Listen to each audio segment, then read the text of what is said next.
কেন আমার নবীকে আমার জান থেকে বেশি ভালোবাসবো না? কেন আমার রসুলকে ইয়া রসুল আল্লাহ বলবো না?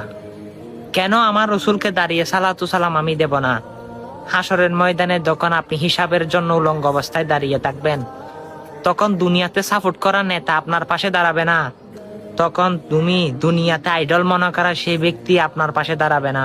শুধু আপনার পাশে দাঁড়াবে আকা মুস্তাফা মুহাম্মদ রসুল্লাহ আহমদ রসুল্লাহ সাল্লাল্লাহু আলাইহি সাল্লাম। তিনি আমার নবী।